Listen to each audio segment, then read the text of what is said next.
Okay, we are on YouTube. Hi, everyone in YouTube. Thanks for joining us. We are having the last talk about gender and diversity. That was a great journey. So, Anna, maybe you can share your screen and get started. Yes. You need to allow me to Oh, share the screen. sorry. Now you can? I hope you do. Nice. Hola, Jimé, ¿me escuchas? Sí, hola. Great. Well, welcome to the third and last part of the gender and diversity section in STEM. On Tuesday, we had Sinead Adams with her talk about the Black Women in Computational Biology Network. Yesterday, we heard to Liliana Dávalos about building an inclusive bioethics for fieldwork in the 21st century, and Luisa Lievano about inclusion in the science and gender gap. If you miss these talks, you can go see them in the YouTube channel of the SBE meeting, which we will be sharing with you in the Zoom chat. In the meantime, we would like to remind you that the chat room is closed, but you will be able to ask questions through the Q&A icon in your Zoom application. Before making a question, check if your question has already been made, and you can vote for the question you find more interesting. For those watching the talk in YouTube Live, you can ask questions there and we will add them to our list. And please remember to follow the code of conduct for all interactions in the platforms. Now I'm going to introduce to the following speaker. I don't know why this isn't working. Yeah, here. Dr. Anson Mackay. He will talk about the inclusion group for equity in research in STEM, some LGBTQI plus perspectives. Anson Mackay is a researcher and professor at the University College of London, and he will talk in English and receive and answer questions also in English. Please, Anson, whenever you're ready. Okay. Bring up.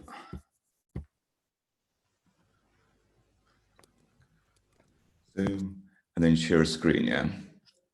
Yeah.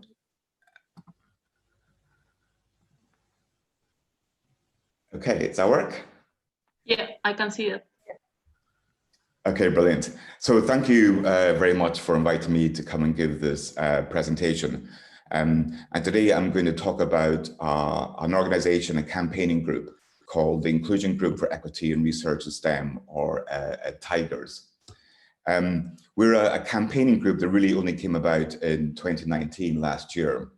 And we came about through an open opportunity given by the UK government, who asked the wider public for topics of how to improve science and technology in the UK. So over 200 people signed an open letter to the government because we felt that the funding landscape in the United Kingdom for science and technology was very opaque with respect to diversity, equality, and inclusion. So we wanted to have more measures in place to see how diversity was taken into account when distributing funds. So in today's talk, I'm going to talk about some of those issues. I'm really going to focus in on LGBTQI perspectives within this. And many people sort of came together to produce a document, and they're also co-authors in this talk. And so I include LGBTQI to represent the entire community of lesbian, gay, bisexual, transgender, queer, intersex, and other people of marginalized gender identities and sexual orientations, including, for example, genderqueer, non-binary, etc.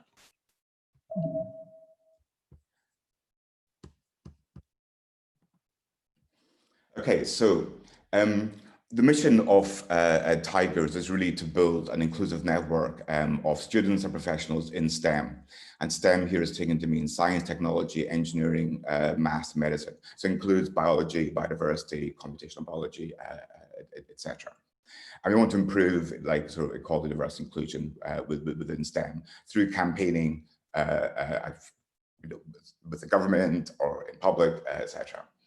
And I think I really want to refer back to Janae's Adams' talk on Black Women in Computational Biology Network, And here Tigers is also seeking to foster intergenerational collaboration, provide critical scientific engagement, but also provide a network for amplifying voices who may not have, who are maybe quite marginalized, but and also to provide various resources as well. And you can find us here on Tigers in STEM on Twitter. We have about 70 active members. And of those members, we have a very strict code of conduct. But as well as sort of doing sort of campaigning for general better openness for EDI, we also do a lot of campaigning in terms of people at different stages of their career, carers and parents, people with disabilities, people of gender identity, neurodiversity, etc., socioeconomic class. And more recently, we've been sort of doing some campaigning around COVID-19 pandemic, for example, who's been most affected by that. And invariably, it's going to be women and those with caring responsibilities. So the structure of this talk, first of all, I'll highlight some of the issues that are pertinent to LGBTQI people. Then I'll go through some of the barriers that we find for means of putting together information for LGBTQI people in STEM. And I'll end the talk looking at some positive actions for the future.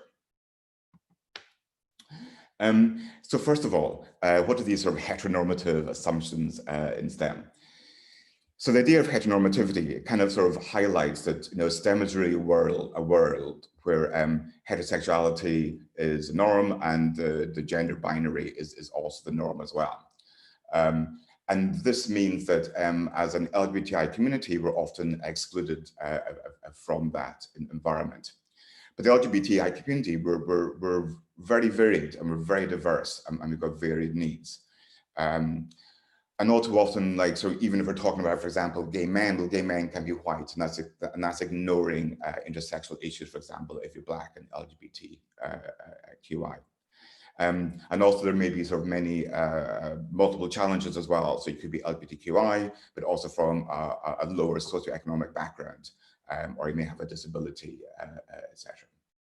And I think it's fair to say that, especially at least in Europe and North America, STEM disciplines are still seen to be in the preserve of white, able-bodied, cisgendered, straight men, heterosexual men. And this means that many groups of people, including women, people of color, LGBTQI people, disabled, are often underrepresented. I think we saw that with, you know, looking at the gendered roles in editorials for journals, etc., in the diversity talk from Louisa yesterday. So that's our diversity of experiences. And even in the UK, we know the UK is meant to be like a very sort of LGBT friendly country, but here you've got what we call like a plateaued acceptance. And the last like 3 or 4 years, the proportion of people who say that sexual relations between 2 adults of the same sex is not wrong has plateaued at about 66%.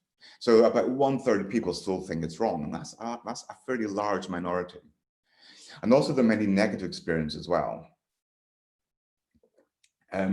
LGBTQI people are 4 times more likely to commit suicide than the general population and twice as likely to experience depression and anxiety.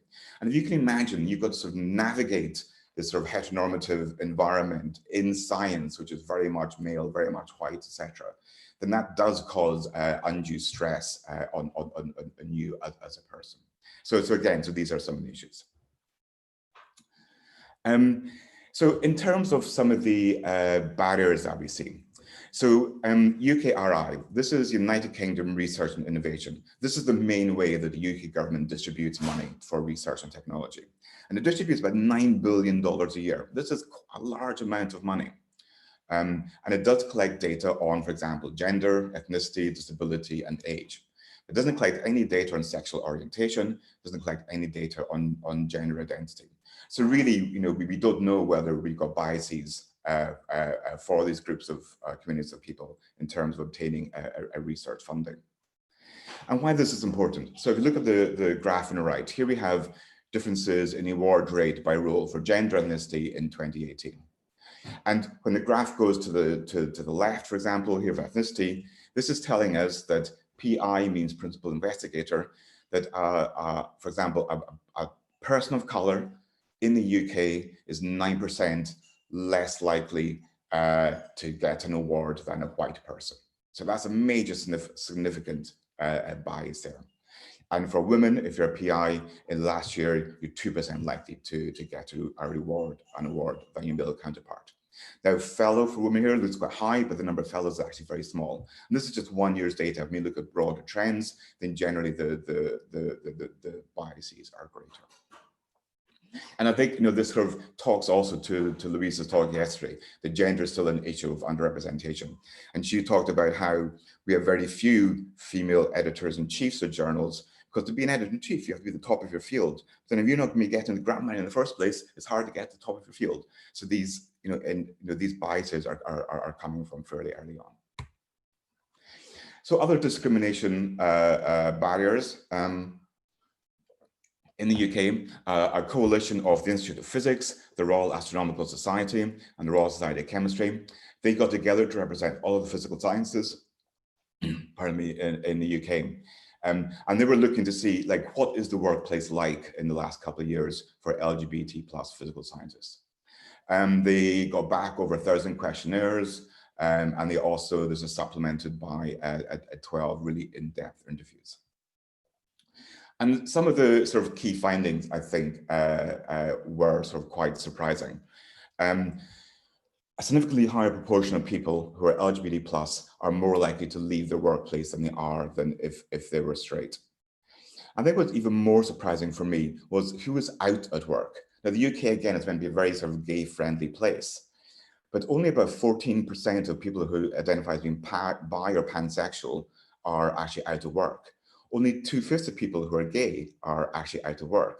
Less than 2/5 if you're lesbian are out of work. And this to me is actually quite astonishing for this day and age. And really, if you're going to be yourself in your workplace to get the most out of you, to enjoy your work and be productive, you really have to be your true self. And if most people are not going to be that, then workplaces are not going to be getting the most out of people, essentially.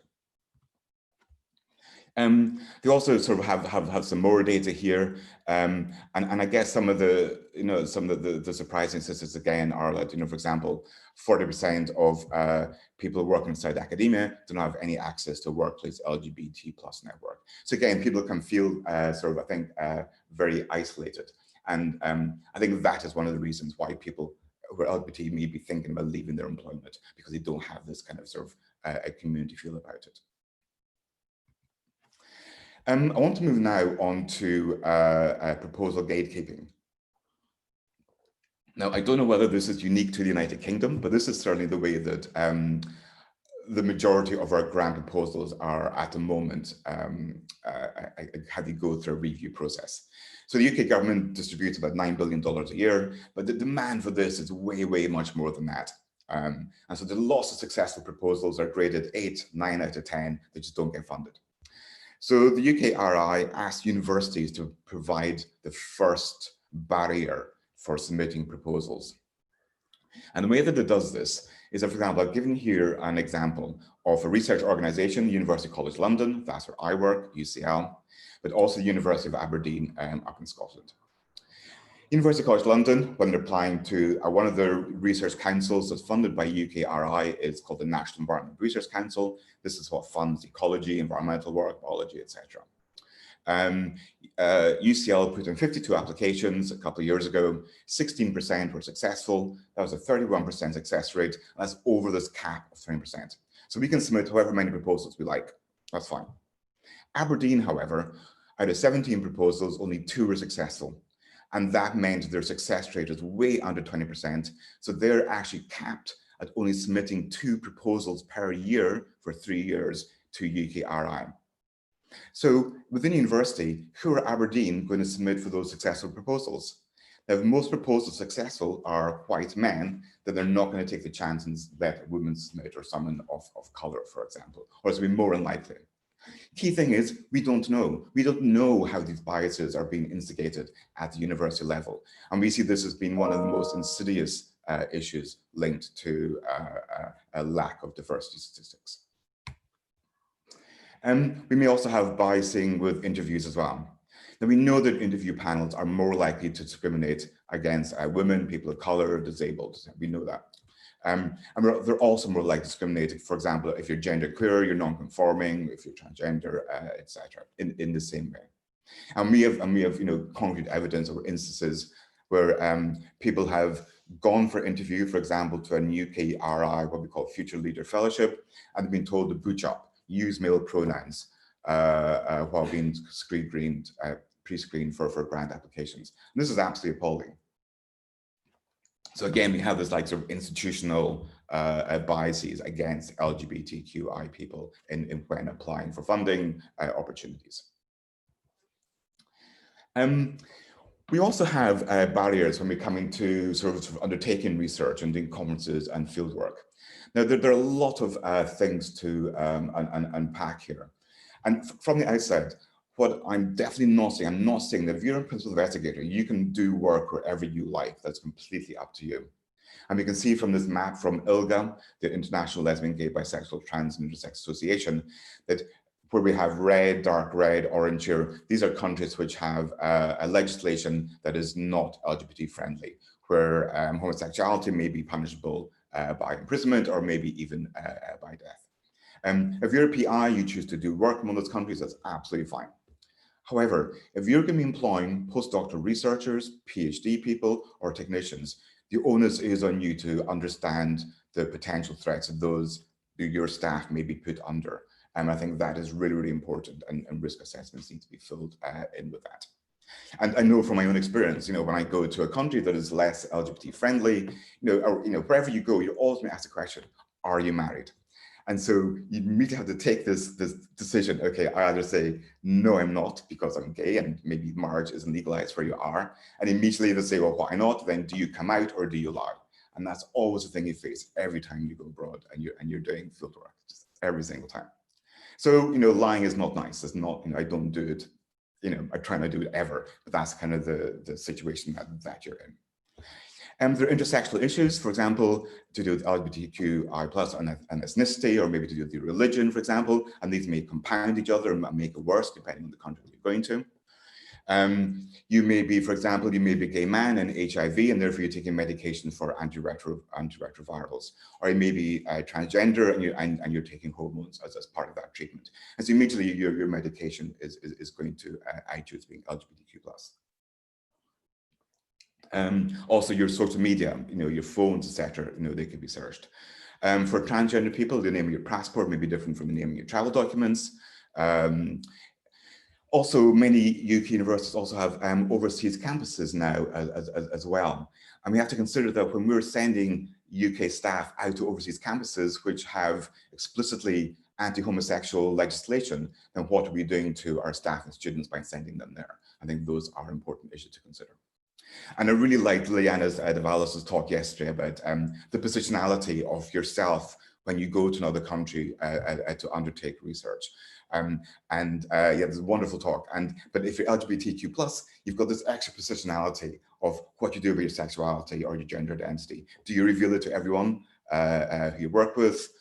Do you run the risk maybe of the project being scuppered or being cancelled? There's all these kind of issues that need to be taken account of as well. And so risk assessments are essential. And just a small step. So what I've done at UCL Geography in my department is that I have in our risk assessment here a box where you have to consider attitudes toward protected characteristics such as LGBTQ, gender, age, gender identity, etc. So both you, the researcher, and the PI need to consider what that risk might be for that person.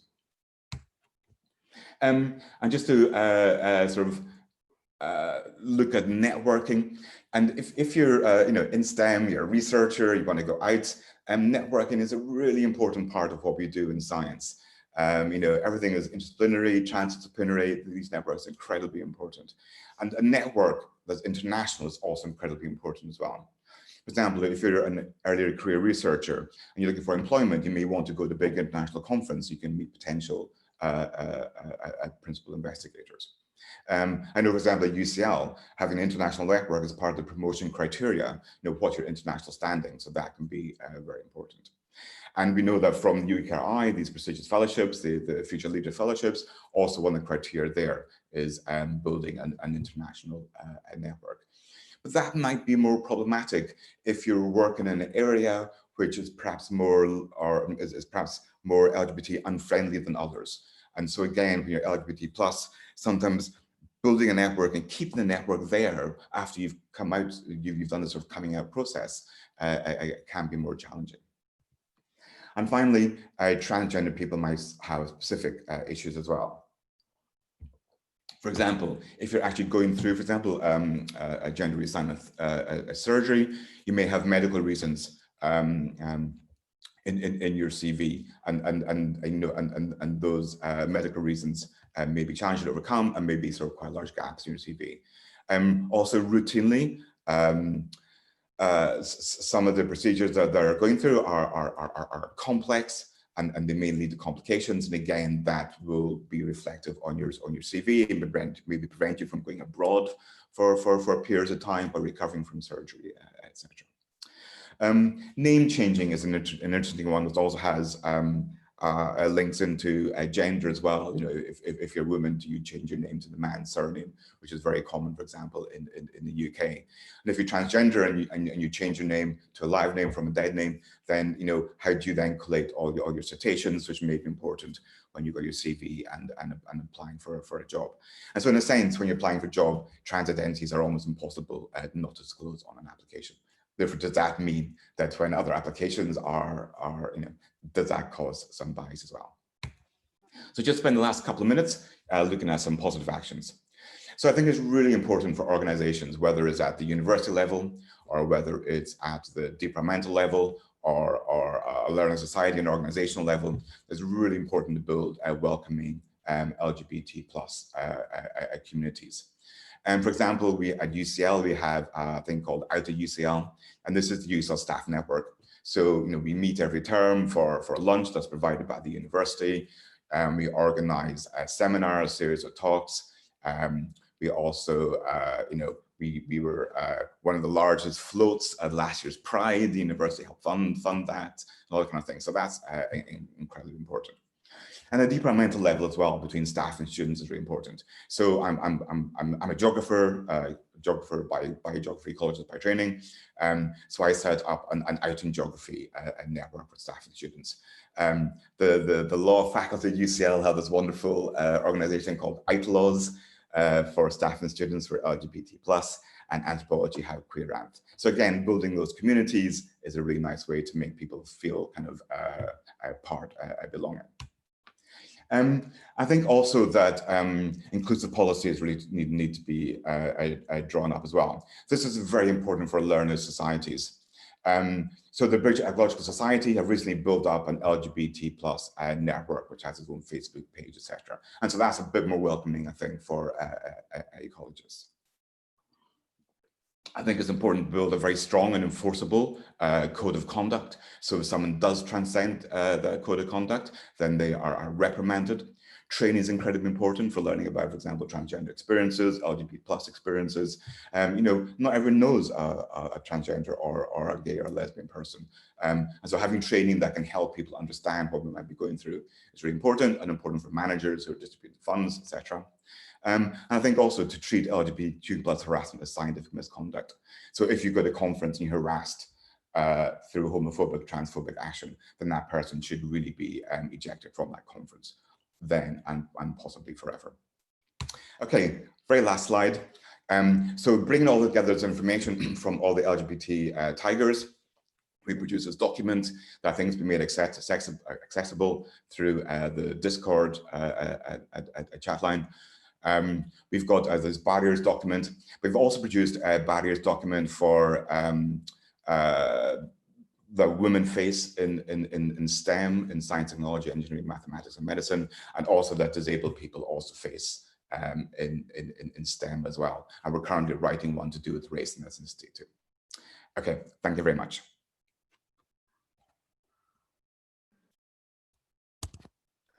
Sorry. Okay. Thank you very much, Anson. It was a really great talk.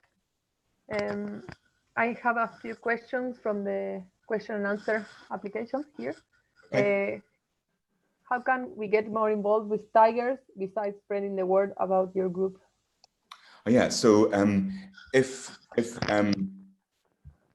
you look up tigers and STEM, and you just, even if you just go on the Twitter handle, if you message a Twitter people at tigers, or even just send me a tweet or a message, then I'll put you in contact with the administrators of tigers and STEM, and then you can join in that way. I mean, so we are pretty much a UK focused or organization at the moment, but we do have kind of sort of international tentacles going out all the time, because, as I said, many of the issues that we have in the UK are very similar to North America, and very similar to South America as well. So, these things sort of transcend, especially to do with the LGBT plus. Okay, thank you very much. Are there any statistics on the amount of trans identities in science? There probably are some statistics. I don't know at the top of my head. However, the number of transgender people in science are, the number are generally small in the general population. So the numbers in science are going to be quite small as well. But we have some really active transgender and non-binary scientists in tigers. There really are, they do lots of campaigning, working with young adults as well, working with scientific institutions. So definitely contact Tigers and STEM, and we can maybe put you in touch with these people if you want to find out more information. Okay, thank you. And how does Tigers work, and which are the most important achievements of Tigers?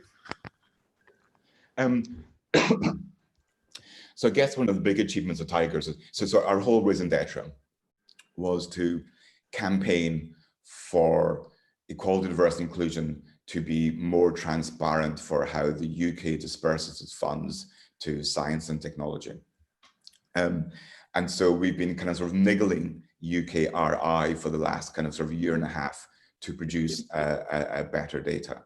And one of the in government, one of the people people in the House of Lords, this is one of the houses in UK Parliament, wrote to UKRI saying that they were supporting this a campaign, and they provided a detailed letter, like through a sort of that how they had to respond with all this equality information, and then they started to produce better data on equality, diversity, and inclusion.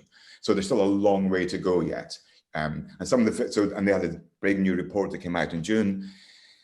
Some of the figures are a bit glossed over. You go into detail, and there's still a lot of people of color are still less likely to apply for less money. They're less likely to get funding. It's the same with if you're a woman. If you're disabled, even less likely to apply for money, and less likely to get funding. So why is that?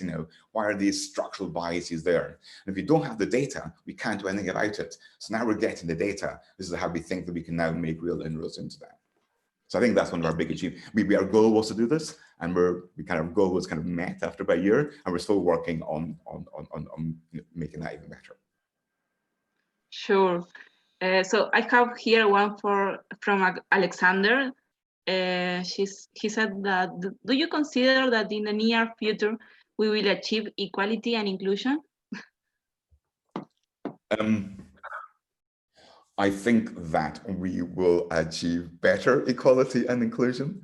And I think, globally, more and more countries are, say, from an LGBT plus perspective, more and more countries are decriminalizing homosexuality. They're going for civil partnerships. They may even be going for for marriage. But then sometimes those rights are really easily taken away. And we're seeing, for example, in countries like Poland, where those rights are being severely challenged at the governmental level. So I don't think that we will ever achieve complete parity. I think that there are different groups of people. For example, if you are transgender, you will likely have more prejudice than if you are gay. I think if you're a gay white man, who is cis, your gender is the same as your defined biological sex, you're going to have an easier time than if you were, say, Black and transgender. So even within the LGBT plus community, there are different levels of challenges there. And so I don't think we'll ever fully become fully inclusive, but I think it's something we have to keep on pushing at all the time. And even in the UK, we're seeing lots of issues to do with like challenging transgender rights that Tribers is always pushing back on this all the time. So being vigilant is incredibly important. Sure. I have another question. Somebody said, I feel that one of the biggest barriers in science for LGBTQI+ is that scientists themselves feel that they do not make any discrimination. There may be some strategy to fight this kind of position. Yeah, I think that's a really good question. Scientists often say, I don't see gender, I don't see race, I just take people on merit. Merit is such, or excellence. And excellence is such an awful word sometimes because, what's that mean? That means excellence in the confines of what you understand it to be and what you've grown up with it to be. So I just think that, part of what's needed are more role models.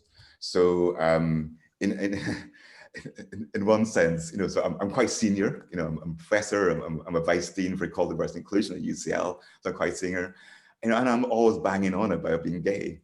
And the reason I do it is not to say, oh, look at me, I'm gay. It's to say, look, we have senior people here, and you can achieve by being senior, you can still be very out person with your sexuality. And then that exposes me to other people, and they kind of go, oh, you're not like what I expected to be a gay person. That on one side is incredibly offensive, and another side, well, okay, now you know a gay person, so you can see that we're not this other type thing. And so just having more and more role models from the wide LGBT plus community, I think is really important. But of course, I have privilege. I am a white male cisgender man. I have privilege in this. I'm older. And so, role models are needed from other people as well. So, but yeah, it's a great question. Scientists often think that they don't do biases, but they do. They're humans. Science is human. I think that's the thing that we often forget. Yeah, I have a question from YouTube. Bruno says, do you have any tip on how to help to build this community in these short periods? He's referring to postdocs and people who is trying to have a tenure, I think. Right. Finding your own, I think finding your own community now with social media is really, really is much easier. So you have, like, for example, LGBT in STEM. We heard about having like sort of Black in STEM, Black in Euro, etc. And we have the same kind of through Twitter, these virtual networks for being LGBT as well. When I was in geography just 2 years ago, all I did was in geography, I just sent an email out to all staff and all students. I just said, would anybody here be interested in setting up an LGBT plus community? And we'll have allies as well, so people who support us. And within about 2 days, I had about 35 people in the one department saying that they were LGBTQI+. And I never knew that. And this is coming from undergraduates, masters, postgraduates, and staff. That's a huge amount of people who never connected before. So just asking, I think, so if you're in a department or a university, they don't already have a network, just ask around, see who's interested in setting one up. Because I can guarantee you that people will be interested in setting one up, but maybe they just don't feel the confidence to do it themselves, or maybe they just haven't thought about it. And I think if people can get together and do that, then you immediately that community exists suddenly. And then you have to keep on working to make it successful, but you need the first stage of actually setting it up. Well, that's super interesting. Thank you. Oh, we have, I think, one more question Okay. From Christina. She says, more than a question, it's just a reflection. Thank you for this inspiring talk. I do think that during the process of transforming the system towards a reality where we won't need to be included in a heteronormative system anymore. I'm sorry. In the meanwhile, it is necessary the academic institutions have a political position about dissidents and make spaces and opportunities safe and available for everyone. It's great to see that concrete actions coming from the dissidents are making a difference. And I agree that we need role models for future students. Yeah, I think that's a great reflection. And I know what I noticed is that so people who say are not very LGBT friendly universities, they want to be heard through academic freedom and freedom of speech, etc. All these things exist, and a plurality of voices is incredibly important. But universities have to make very positive address positively their LGBT plus communities, because if they make them feel unsafe or insecure there, then people are just going to leave. And there are many, many talented people who are LGBTQ plus, and if you lose them, then potentially you're losing, people for your own organization. So, it should be a win-win. Okay, thank you very much, Anson. Okay. Thank you for allowing me to come and speak to this opportunity. It's been great. I've really enjoyed the other diversity talks as well throughout the whole of the week. Yeah, yes, they were all amazing. Oh, I'm sorry. No, continue. I'm going to do a short final. Jime, do you want to say something more? I'm sorry, I interrupted you. No, I was just saying that it was great to have this for perspective about this kind of issue. So you can close, Anna. Okay. That's my PowerPoint response here. Okay, so in the name of the symposium organizers, which are Jimena, Alejandra, and myself, and as well as the organizing committee of the SBE meeting, we want to thank Jenea, Liliana, Luisa, and Anson for their amazing talks, and to the attendees in Zoom and YouTube Live for your interest. We are really honored to have had the opportunity to learn from all of you about the difficulties and barriers that affect large portions of the scientific community, and to hear all the perspectives you propose to try and change all the injustice in the academic systems. So as the very inspiring Janae Adams said the first day, we don't have to aim to add seats to a table that did not contemplate the voice of underrepresented minorities, but to the creation of an entirely new and diverse table. So to make this short, thank you very much to the four of you and to the attendees. And please remember, you can go to Discord to further discuss about these topics. Also remember that the poster session of diversity and phenotypic evolution is starting now, or a few minutes ago, actually, via Discord. And then that the paleontology and phylogenetic symposium is starting at 1 p.m. UTC-5 via Zoom and YouTube Live. Okay. Thank you very much, Anson and everyone. Okay, thank you, everyone. Bye.